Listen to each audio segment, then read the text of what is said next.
کربلا میں تپتی ہوئی ریت 10 محرم 61 ہجری سورج اپنی پوری شدت سے چمک رہا تھا، لیکن اس سے زیادہ گرم زمین تھی جس پر اہل بیت علیہ السلام کے سروں کا سایہ بھی نہ تھا۔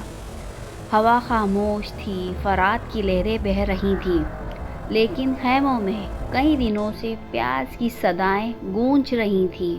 اور پھر وہ لمحہ آ گیا جس نے تاریخ کو ہمیشہ کے لیے بدل دیا۔ امام حسین علیہ السلام سجدہ آخری میں تھے۔ دشمن کے لشکر کی تلواریں ان کے جسم مبارک پر زخم لگا چکی تھیں۔ جسم خون سے تر تھا، مگر زبان پر صرف اللہ کا ذکر تھا۔ امام علیہ السلام نے آسمان کی طرف نگاہ اٹھائی اور اللہ کی رضا پر راضی رہتے ہوئے اپنی آخری سانسیں لیں۔ زمین کربلا خاموش ہو گئی، گویا وقت رک گیا۔ فرشتے گریہ کرنے لگے، آسمان پر اداسی چھا گئی۔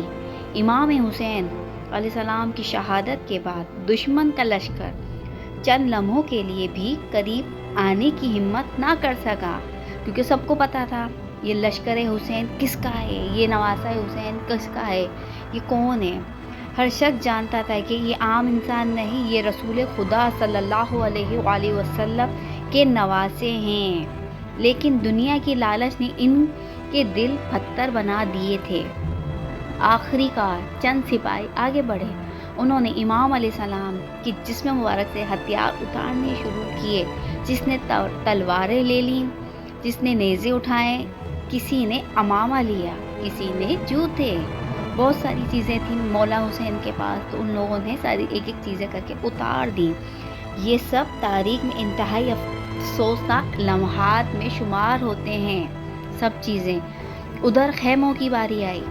بی بی زینب سلام اللہ علیہ نے بے چینی سے میدان کی طرف دیکھ رہی تھی، ہر طرف گرد ہی گرد تھا، تو وہ بھی پریشان تھی۔ وہ امام رونے لگے، وہ گئے تھے جنگ کے لیے، کسی کو نہیں پتا تھا کیا ہو رہا ہے کیا نہیں ہو رہا، ہر زمان وہ پر بھی ایک ہی صدا پریشان تھی، تھی، بے چین تھی۔ اچانک دشمن کے نعروں کی آواز بلند ہوئی۔ یہ آواز سن کر اہل بیت علیہ السلام سمجھ گئے ان کا آخری سہارا بھی دنیا سے رخصت ہو چکا ہے۔ بابا کہاں ہیں؟ کوئی جواب نہ دے سکا۔ وہ خیمے کے دروازے تک دوڑتی، پھر واپس آ جاتی۔ ان کی معصوم آنکھیں صرف اپنے بابا کو تلاش کر رہی تھیں، لیکن میدان میں خاموشی تھی۔ ادھر دشمن کا سردار حکم دیتا ہے، خیموں کا رخ کرو۔ سپاہی دوڑتے ہوئے اہل بیت علیہ السلام کے خیموں کی طرف بڑھتے ہیں۔ بچے خوف سے ایک دوسرے سے لپٹ جاتے ہیں، خواتین اپنے دوپٹے سنبھال لیتی ہیں۔ بی بی زینب سلام اللہ علیہ سب کو صبر کی تلقین کرتی ہیں۔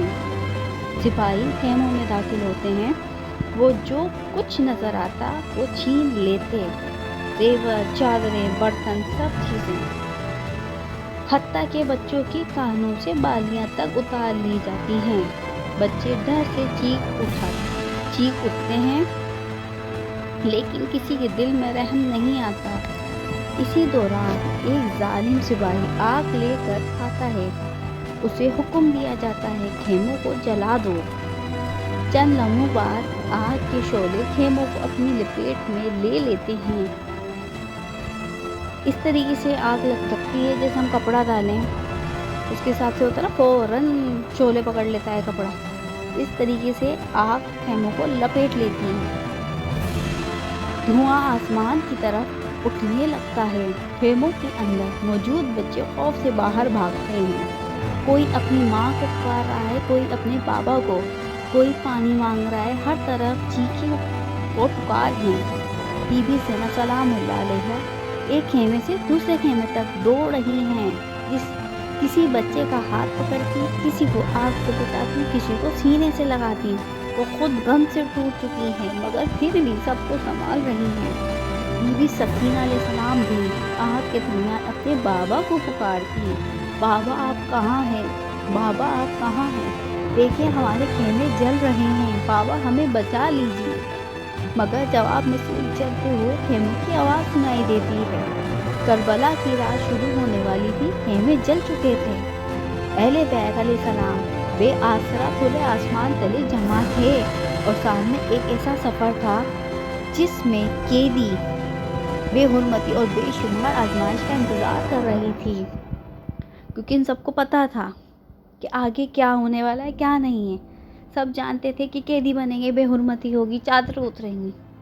یزید لعنتی نے وہ آزمائشوں میں ڈالا جو کوئی نہیں جانتا، اس کا انجام بھی پھر برا تھا، اس نے سب کو رسوا کیا، سب کو۔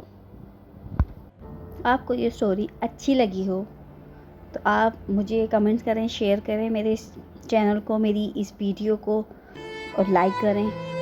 اور میرے اسٹوری آپ کو اچھی لگی ہو امام حسین کی شہادت پر تو آپ مجھے بتائیے گا، اگلا حصہ میں پھر آپ کی پیشکش میں لے کر آؤں گی۔